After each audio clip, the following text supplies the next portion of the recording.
दोस्तों फेस्टिवल का मौसम आ रहा है और ऐसे में मानदेय काफ़ी इंपॉर्टेंट सबको, लेकिन मानदेय के लिए हमारे खातों में चाहिए बैलेंस। और वो बैलेंस कहाँ से आएगा डिपेंड करता है पंचायतों की एक बड़ी राशि केंद्रीय वित्त आयोग की। और आज हम उसी के बारे में बात करेंगे कि ग्राम पंचायतों में कब हस्तांतरित होने वाली है, क्या उसकी डेट है, क्या दिवाली के पहले मानदेय मिल पाएगा, क्या दिवाली के पहले ये किस्त जो है हमारे खातों में रिसीव हो पाएगी। तमाम मुद्दों पे आइए प्रूफ के साथ में बात कर लेते हैं। जैसा कि आपने पिछली वित्तीय वर्ष में देखा कि लगातार जो है टाइड अनटाइड मिला के 4 किस्तें 2 बार में आपकी रिसीव हो जाया करती थी और पंचायतें लगातार जो है प्रत्येक 3 महीने के बाद जो है एक बार टाइड, फिर उसके अगले महीने बाद अनटाइड, इस तरह से किस्त जो है वो लगातार ट्रांसफर हो रही थी और लगातार पंचायतों में जो है मानदेय से लेकर के और जो भी कार्य हैं प्रॉपर रूप से किए जा रहे थे। लेकिन अभी इस तरह से कुछ समस्याएं बनी हुई हैं। बेसिकली दोस्तों बात करें तो सबसे बड़ा फेस्टिवल दिवाली का है और दिवाली में यहाँ पे ढेर सारी धूम मचने वाली है, लेकिन मानदेय के रूप में यहाँ पे पैसे देने के लिए खातों में पैसे खत्म है।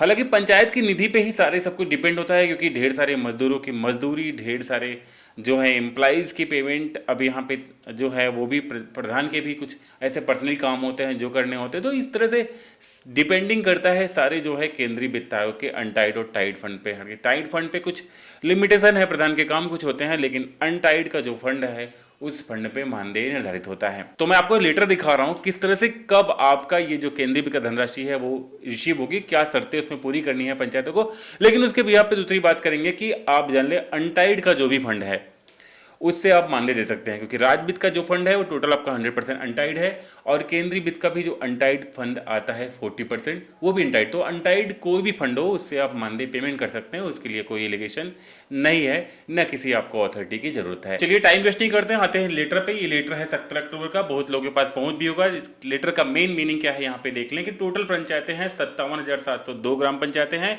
और जिसमें से 57,199 मतलब 99.12% ग्राम पंचायतों ने अपना ईयर बुक जो है वो क्लोज कर लिया है।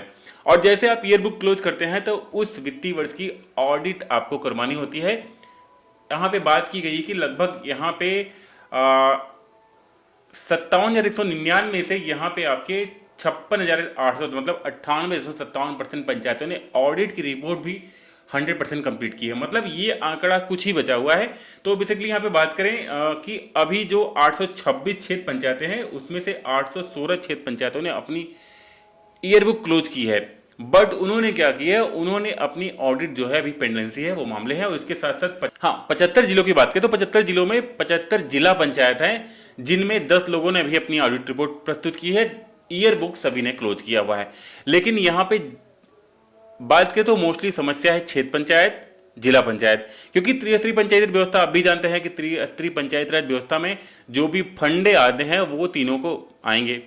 जिला पंचायत भी साथ में आएगा, ग्राम पंचायत भी आएगा, क्षेत्र पंचायत भी आएगा, सबको आएगा। तो ऐसा नहीं कि ग्राम पंचायत का बचा के क्षेत्र पंचायत सबका रोक के ग्राम पंचायत के भेज दिया, क्योंकि पंचायती राज को पैसा जो भारत सरकार देगी तो भारत सरकार सबको साथ में भेजेगी। तो ये सूचना इसलिए है कि भाई इन सब की ऑडिट जो पेंडेंसी है, इन पेंडेंसी को आप करवा लें, क्योंकि आपने ईयर बुक क्लोज किया है। इसका मतलब है अगले फाइनेंशियल आप चले गए हैं तो पिछले वर्ष का आप ऑडिट रिपोर्ट कंप्लीट करवा दें। इसके लिए लेटर है और लेटर ये भारत सरकार की जो केंद्रीय वित्त धनराशि उसको रिसीव करने के लिए है। तो यहाँ पे बेसिकली देख सकते हैं नीचे एक पॉइंट और दिया कि 15वीं वित्त की जो भी ग्राम पंचायतें अभी तक अपनी ऑडिट की पेंडेंसी है वो अपनी वो रिपोर्ट सबमिट करवा दें ऑडिट की, जिससे उनको किस्त प्राप्त हो। यहाँ पे साफ साफ लिखा गया है अगर कोई भी सचिव इसमें हिलावाली करता है तो किस्त उनको नहीं मिलेगी और पूरी जिम्मेदारी ग्राम पंचायत सचिव की होगी।